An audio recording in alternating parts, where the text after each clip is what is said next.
조 비테일 박사의 시크릿 코칭 대화록 미라클 코칭. 책머리에 지금까지 4년 넘게 나는 내가 개설한 미라클 코칭 프로그램에 참여하는 학생들의 질문에 답을 해왔습니다. 그들은 다음을 포함해서 매우 다양한 질문을 했습니다. 주변 사람이 부정적일 때 어떻게 긍정적으로 지낼 수 있을까요? 무엇을 원하는지 모를 때 어떻게 내 삶의 목적을 발견합니까? 이런 열악한 경제 상황에서 어떻게 돈을 끌어당길 수 있을까요? 어떻게 하면 반려자를 만날 수 있을까요? 어떻게 하면 나의 이미지를 개선할 수 있을까요? 어떻게 하면 다른 사람을 도울 수 있을까요? 모든 것이 절망적으로 보일 때 나는 무엇을 할 수 있을까요? 이러한 질문 외에도 수백 가지 다른 질문들이 매달 제기되었습니다. 나는 그 전화 코칭 모임들에 내가 무슨 말을 할지 전혀 알지 못한 채로 참여하곤 했지만 그때마다 가장 우리를 깨우치는 방법으로 각각의 질문에 대답하도록 영감이 나를 이끌었습니다. 당연히 우리는 그 모든 코칭 전화 모임의 통화들을 녹음했습니다. 그리고 어느 날 나는 미라클 코칭 프로그램에 참여하지 않은 사람들도 이 질의응답들에서 혜택을 받을 수 있다는 걸 깨달았습니다. 그래서 이렇게 당신이 읽고 있는 미라클 코칭 제1권을 발표하게 된 것입니다. 나는 이 책이 당신에게 읽는 즐거움과 배움, 깨우침을 줄 것으로 믿습니다.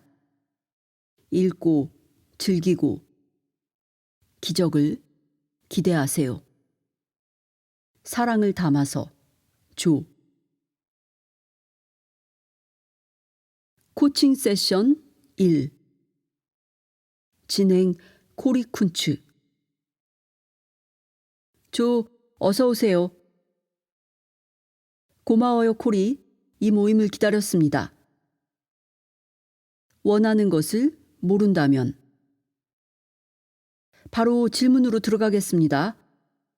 당신이 항상 듣는 질문일 텐데 내가 뭘 원하는지 모르면 어떻게 하나요?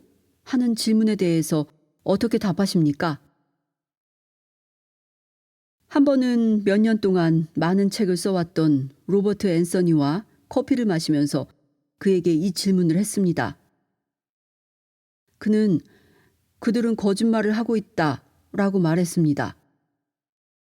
그래서 사람들이 그런 질문을 하면 요즘에는 나도 바로 그렇게 답합니다. 이에 대해 더 설명하자면 우리는 너무나 쉽게 자신을 속인다는 것입니다. 자기가 자신을 속이고 해코지하는 일이 많지만 우리는 보통 그걸 알지 못합니다. 우리는 문제들을 다른 사람들이나 우리의 교육 또는 사회 탓으로 돌립니다. 자기 자신만 제외하고 말입니다. 원하는 것이 뭔지 모른다고 말하는 사람들은 그게 책임과 행동을 회피하기 쉬운 방법이라서 거짓말을 한다는 것입니다. 왜냐하면 무엇을 원하는지 말하자마자 그에 대해 뭔가 행동을 해야 하기 때문입니다. 예를 들어, 나는 항상 도너츠 가게를 열고 싶었어. 나는 항상 드라이클리닝 가게를 열고 싶었어. 나는 항상 내 책을 쓰고 싶었지. 나는 항상 음악을 만들고 싶었어. 나는 항상 노래를 부르고 싶었어. 난 춤을 추고 싶었어. 난 항상 변호사가 되고 싶었지. 라고 인정하자마자 그에 관해 무엇을 할 것인지 아니면 왜 그렇게 하지 못했는지 같은 냉엄한 질문을 마주해야 합니다.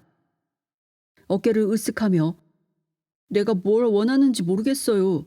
라고 문제를 간단히 피해가긴 쉽습니다만 본질에서 그것은 꽁무니를 빼는 일입니다. 코칭할 때 나는 사람들에게 가능성을 상상해보는 간단한 게임을 시킵니다. 예를 들어 어렸을 때로 돌아가서 자신에게 물어보라고 합니다. 내가 정말 뭘 좋아했지? 그때 내 스토리는 무엇이었지? 내가 커서 무엇이 되는 꿈을 꿨었지? 이렇게 질문하면 해답이 모습을 드러내기 시작합니다. 이와 다르게 접근해 볼 수도 있습니다. 예를 들어서 마치 복권에 당첨된 것처럼 생각해 보는 겁니다. 나는 도박에 관심이 없어서 사람들에게 도박에서 돈을 따는 걸 상상하라고는 하지 않습니다. 나는 단지 만약 당신 무릎에 갑자기 돈 수백만 달러가 떨어지고 모든 청구된 돈과 세금을 내고 당신이 원하는 모든 것을 샀다면 이제 그 다음에 당신은 자기 인생을 가지고 무엇 하겠습니까? 이 질문은 사람들이 청구된 돈을 지불해야 해서 내가 정말 원하는 걸 할 수 없어요. 와 같이 생존을 핑계로 삼지 못하게 합니다. 그런 변명을 할 때 우리는 자신을 속이고 있는 것입니다. 우리는 그렇게 두텁지 않은 연막 아래에서 사실 자신이 무엇을 원하는지 알고 있지만 단지 그것을 시인하지 않았을 뿐입니다. 왜냐하면 그것을 인정하자마자 뭔가를 해야 하기 때문입니다. 우리는 그것에 관한 변명을 멈추고 일을 시작해야 합니다. 영화 시크릿에서 내가 그랬던 것처럼 나는 당신에게 몸을 기울여 얼굴을 마주보며 이렇게 말합니다. 자, 이제 자신에게 무자비하게 솔직해지도록 합시다. 뭘 원하는지 알잖아요. 당신이 그걸 인정하면 거기서부터 계획을 세울 수 있죠. 그리고 더 나아가서 꿈을 실현하기 위해 그 계획 속에 매우 쉬운 것부터 작은 첫 발짝을 뗄 수 있을 것입니다. 그러므로 원하는 것이 무엇인지 아는 데서부터 시작하십시오. 그건 변명의 껍데기 밑에 숨어 있습니다. 거기서부터 시작하십시오. 자기 의혹의 극복.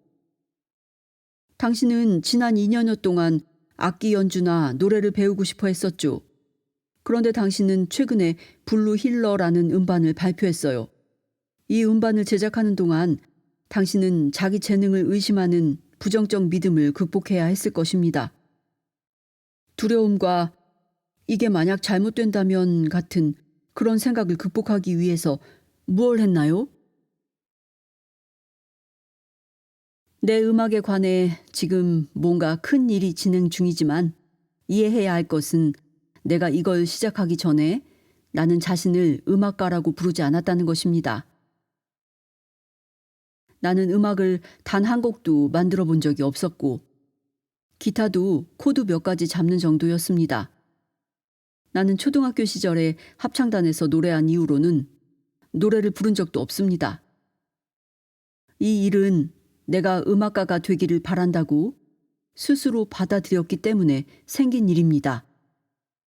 나는 내 음악을 창조하고 그것으로 무엇을 할 수 있는지 보고 싶었습니다. 이걸 인정하는 게 첫 단계의 일이었습니다. 그 다음에는 발성과 기타, 작곡 코치와 같은 지원을 받았고 이러한 도움들 덕분에 내 기법과 실력은 상당히 빨리 발전할 수 있었습니다. 그러다가 지난 10월 나는 유명한 가수이자 작곡가인 레이 와일리 허바드를 우연히 만났습니다. 그는 유명했고 나를 알고 있었지만 우린 전에 만난 적이 없었죠. 그런데 같은 식당에서 우연히 만나서 같은 테이블에 앉게 된 겁니다. 나는 그런 우연성을 도저히 믿기 어려웠어요.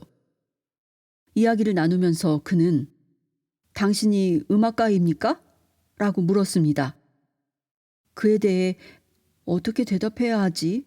라고 생각했던 걸 기억합니다. 나는 생각했습니다. 글쎄, 사실은 그렇다. 아직 녹음을 끝낸 건 없지만 나는 이미 녹음에 전념하고 있고 음악 수업을 받고 있고 음악 코치들이 줄지어 있다. 그래서 나는 그의 눈을 똑바로 바라보며 네, 선생님, 그렇습니다. 라고 대답했습니다. 그로부터 석 달 뒤에 첫 음반인 블루 힐러가 나왔고 지역 잡지 표지에 실렸습니다. 그 후에 즉시 나는 이렇게 말했습니다. 자, 이제부터 나는 전체가 내 음악으로 채워진 음반이라는 더 큰 목표를 향해 간다. 블루 힐러는 연주 중심의 편안한 배경음악들이었는데 그것도 대단한 성취이긴 했지만 나는 나 자신만의 독창적인 음악과 기타 연주 그리고 노래로 더욱 위험한 도전을 해보고 싶었습니다. 그리고 그해 연말까지 음반이 3장 발표되었습니다. 나는 이제 스트럿 음반 작업이 끝나면 나의 기타 선생님인 스페인 출신 기타 연주자 매튜 딕슨과 함께 다른 작업을 할 것입니다. 당신이 원하는 걸 인정할 때 자기 안에 있는 모든 종류의 에너지를 방출합니다. 내게 자기를 제한하는 믿음이나 자기 의심이 있었을까요? 그렇고 말고요. 도대체 내가 뭘 하는 거지? 하는 생각이 들 때도 있었습니다. 지난 2월에 나는 레이 윌리 허버트와 케빈 웰치가 개최하는 작곡 작사 워크숍에 참가 등록을 했습니다. 그건 사나흘 동안 5명만 참가하는 매우 비공식적인 워크숍이었는데 나는 등록을 하고도 참가를 거의 포기할 뻔했습니다. 그날 아침까지도 나는 계속 망설였습니다. 내가 뭘 하는 거지? 나는 가수가 아니야. 난 작곡가도 아니야. 하지만 그런 생각 끝에 나는 잠깐, 이렇게 해서 배우는 거야. 라고 결정을 했습니다. 나는 자신에 대한 의혹과 씨름했습니다. 지난 수십 년 동안 관련 분야에서 일을 해왔기 때문에 내게는 자기 의혹 해결을 위해 언제라도 들이댈 수 있는 묘책이 잔뜩 있었습니다. 하지만 나는 누구에게나 코치가 필요하다는 것도 알고 있습니다. 코치로서 나를 도와준 사람 한 명은 포터 데이비스라는 밴드의 리드싱어인 다니엘 베럿이었습니다. 어느 날 그는 스튜디오에서 내게 연습 중인 노래를 불러보라고 했습니다. 나는 그 노래를 부르다가 두어 소절을 망쳤고 그 직후에 엄청나게 자신을 비판하는 마음이 나를 사로잡았습니다. 그는 나를 멈추게 하고 방금 무슨 일이 일어났나요? 하고 물었습니다. 나는 나 자신에 대한 의심이 나를 붙잡고 괴롭히네요.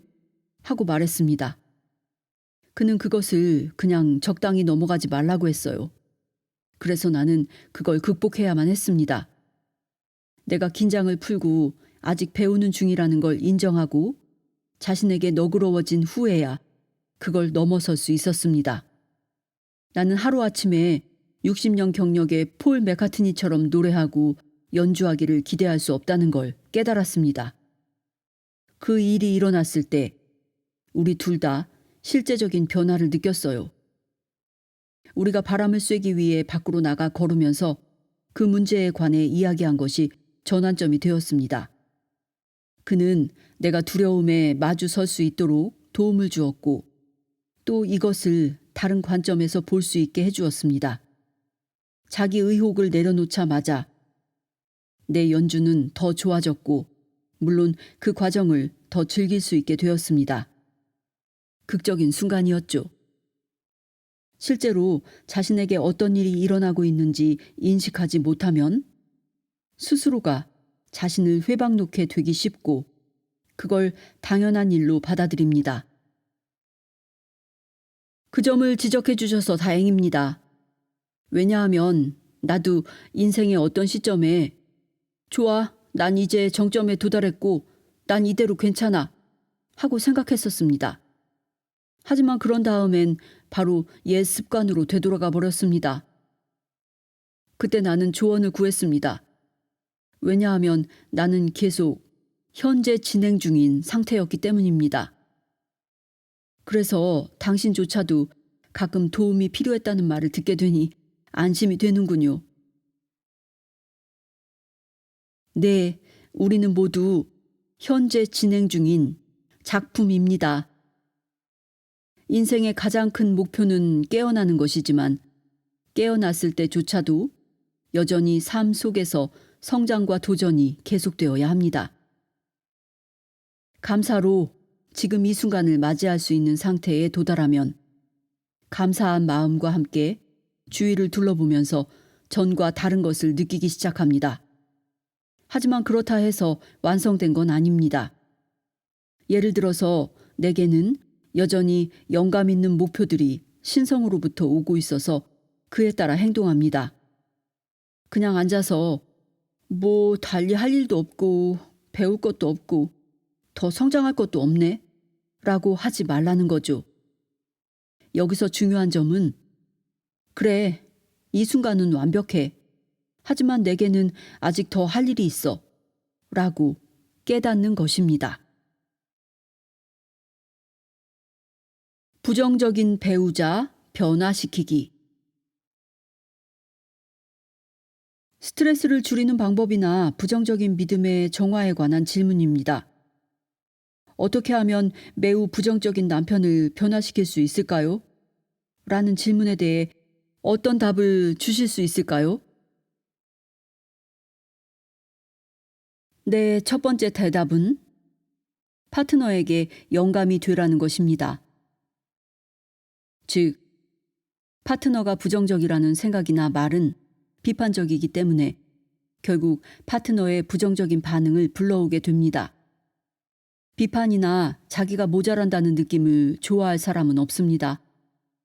당신이 누군가를 부정적이라고 생각할 때 그들도 그걸 느끼고 감지합니다. 그리고 당신이 그걸 어디에선가 말하면 그것을 그들이 들을 수도 있습니다. 내 최선의 충고는 누구도 바꾸려고 하지 말라. 자기 자신을 바꾸기 위한 노력을 통해 주위 사람들에게 영감이 되라 하는 것입니다. 그러면 머지않아 남편이 그녀가 지금 뭘 하고 있는지 궁금하네. 그녀는 항상 행복하고 점점 더 건강해지는 것 같아. 또는 그녀는 지금 일에서 더 큰 성과를 얻고 있는 것 같아. 하고 말하기 시작할 것입니다. 결국 그는 지금 무슨 일이 벌어지고 있는 거야? 당신 지금 뭘 읽고 있어? 당신 지금 뭘 하고 있는 거야? 당신 요즘 누구랑 이야기하고 있어? 라고 물을 것입니다. 호기심이 생기는 거죠. 또한 왜 그가 부정적이라고 생각하는지 한번 살펴보세요. 사람들 생각은 그들의 자라온 배경과 믿음에 근거하는데 질문자의 남편에게 필요한 건 그에 대한 완전한 수용과 사랑입니다. 그러므로 타인을 바꾸려고 하지 말고 자신을 바꾸세요. 내 책 제로 리미트에 소개된 하와이 고유의 힐링 방법 호오포노포노에서는 당신 자신 말고는 아무도 아무것도 없다고 말합니다. 당신의 인식은 자기의 내면을 반사하여 보여주는 것일 뿐입니다. 당신이 남편을 보면서 그는 부정적이다 하고 말하는 건 당신 속의 어떤 부분이 부정적이라고 말하는 것입니다. 이런 말을 처음 들으면 사람들은 대부분 말이 안 된다고 생각합니다. 이건 다른 사람에게 나타난 문제를 자신이 책임져야 한다는 뜻이기 때문에 고민하다가 결국 이 생각을 받아들이지 못하는 경우가 많습니다. 그 책의 공동 저자로서 내게 호오포노포노를 가르쳐준 휴렌 박사는 문제가 있을 때마다 항상 거기에 당신이 있었다는 걸 알아차린 적이 있습니까? 라는 위대한 말을 했습니다. 그는 당신이 문제의 일부일 뿐만 아니라 그 문제를 끌어당겼다는 점을 지적하고 있는 것입니다. 왜냐하면 그 문제는 사실상 당신 자신이며 당신한테서 나온 것이기 때문입니다. 이 세상은 거울이고 당신이 세상 자체에 대해 가지는 믿음을 반영합니다. 만약 당신 남편이 부정적이라고 생각되면 이렇게 받아들여야 합니다. 내 어느 부분인가가 부정적이군. 내가 그걸 세상에 투영하고 있고 그게 남편을 통해 나에게 다시 보여진 거야. 이것은 더 깊은 수준의 치유로서 남편을 치유하는 것에 관한 게 아닙니다. 남편을 바꾸려고 하는 건 마치 거울을 보면서 화장을 하려 하지 않지만 사실은 거울 표면을 화장하는 것과 같아서 도움이 되지 않습니다. 자신을 보고 자신이 믿는 것에 의문을 품어야 합니다.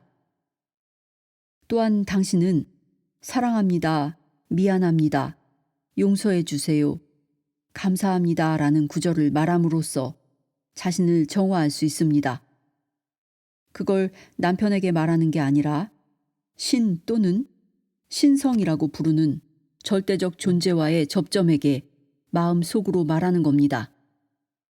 신에게 내 안에 있는 이 프로그램을 지워주세요 하고 말하는 것이지 이 문제를 남편에게서 지워주세요 하고 말하는 것이 아닙니다. 이 방법으로 휴렌 박사는 4년 동안 한 하와이 정신병동에 수용된 정신질환이 있는 범죄자들 전원을 치유했습니다.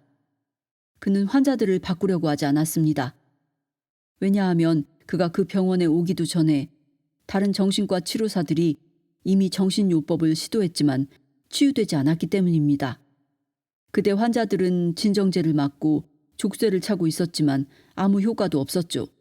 마지막 수단으로 병원 측은 이 특이한 의사를 데려와서 다른 건 다 효과가 없었으니 당신 방법대로 해보세요 하고 부탁했습니다. 그래서 그는 호오포노포노를 했습니다. 그는 환자나 그들의 파일을 보면서 떠오르는 혐오, 분노, 수치심 등 모든 감정을 자기 안에서 느꼈습니다. 그는 환자를 변화시키려 하지 않았습니다. 다만 그 순간의 평정심을 방해하는 자신의 감정들을 정화했습니다.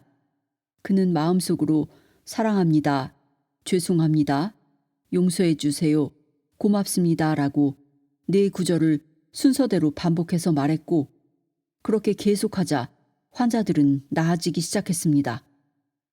그래서 우리는 다른 사람을 치유하려 하기보다는 다른 사람에 대한 우리 내부의 프로그램, 즉 부정적인 믿음을 정화해야 합니다.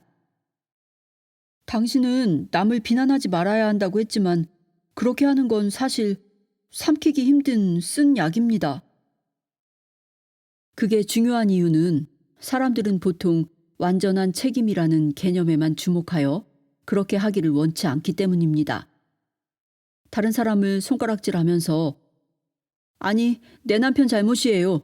내 잘못이 아니라고요. 라고 하기는 정말 쉽습니다.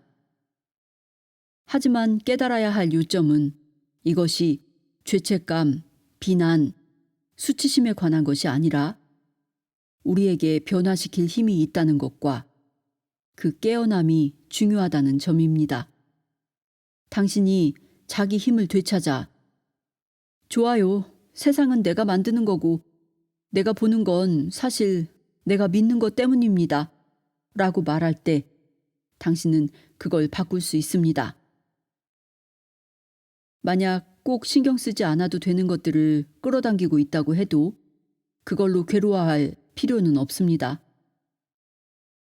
단지 신경 쓰지 않아도 되는 것을 끌어당기는 믿음이 무엇인지 알기만 하면 됩니다. 믿음을 바꾸면 다른 결과가 나옵니다. 자신의 깊은 감정 알아내기. 그건 다음 질문에 완벽하게 이어지네요. 우리 마음속의 깊은 감정을 단번에 알 수 있는 기법에는 무엇이 있나요? 우리가 감정을 묻을 때는 산채로 파묻습니다. 무슨 말인가 하면 사람들이 감정을 표현하거나 조사해보거나 내보이지 않으면 그 감정이 그대로 무의식이라는 신체 마음 시스템에 잠긴다는 거죠. 나쁜 소식은 일시적으로 하루 정도야 괜찮지만 보통 그 감정이 나중에 다시 표면으로 나오거나 때로 부적절하게 예컨대 폭발적으로 나타난다는 것입니다. 그래서 자기 배우자나 아이들 혹은 직장의 누군가에게 소리를 지르기 시작하는데 그 이유는 그 감정이 그때까지 억제되었었기 때문입니다. 우리는 인간이고 감정이 있으므로 어떤 감정을 갖든 그게 문제되진 않습니다. 중요한 점은 그런 감정을 하나라도 무시하지 말고 그것에서 배워야 한다는 것입니다. 감정은 당신이 실제로 바꿔야 하는 대상인 무의식적인 믿음으로의 진입로가 될 수 있습니다. 예를 들어 만약 당신이 반복적으로 운전 중에 쉽게 화를 낸다면 그 감정을 부정하거나 억압해서는 안 될 것입니다. 대신에 자신에게 이 감정은 어디에서 온 것일까? 하고 물어보십시오. 왜냐하면 그 감정들의 밑바닥에는 감정을 유발하는 믿음들이 있기 때문입니다. 멈추어 서서 그 믿음이 무엇인지 알아내기 위한 시간을 가지면 비로소 알게 될 것입니다. 그런 믿음의 예는 이 주행선은 내가 우선 주행할 권리가 있다. 또는 내 차 앞에는 항상 다른 차가 끼어든다. 그들은 언제나 이렇게 상식을 벗어난 위험한 짓을 한다. 같은 것들입니다. 이런 생각이 당신을 폭발하게 합니다. 하지만 그런 감정 폭발이 난데없이 별개로 일어나는 건 아니라는 점을 주목하십시오.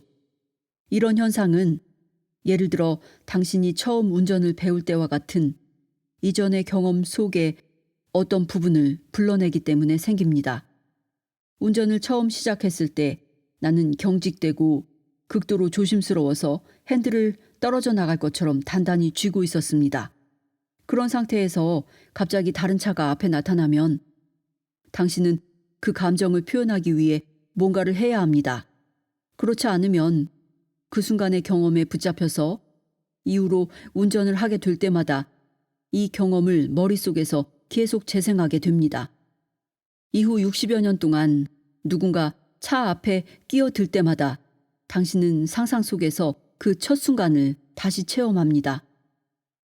하지만 잠시 멈추어 서서 그 감정을 표현하고 그 첫 경험의 촉발 원인과 근원적 믿음을 찾지 않으면 그걸 알 수 없습니다. 그렇게 해야 그 문제를 풀어주어 영원히 해결할 수 있습니다. 그게 원래 어디서 왔는지 보기 위해 밑바닥까지 내려가 보자라는 것인데 마치 수영장에서 깊이 잠수해 내려가는 것 같은 비유로군요. 어떤 사람들은 이것을 나는 깊고 어두운 마음의 진액 또는 마음의 모래 늪으로 들어간다 라고 불안하게 생각할 수도 있겠지만 전혀 그렇지 않습니다. 사실 무의식이 무섭다고 생각하는 것 역시 또 다른 믿음일 뿐입니다. 무의식은 어둡거나 이상하거나 무섭지 않습니다. 무의식은 수면 바로 밑에 있고 불러내기만 하면 바로 들여다볼 수 있습니다. 게다가 당신이 상상 속에서 그 경험을 다시 하더라도 집에 편안한 의자에 앉아서 하며 실제 교통체증을 겪고 있는 것도 아니잖아요. 안전합니다.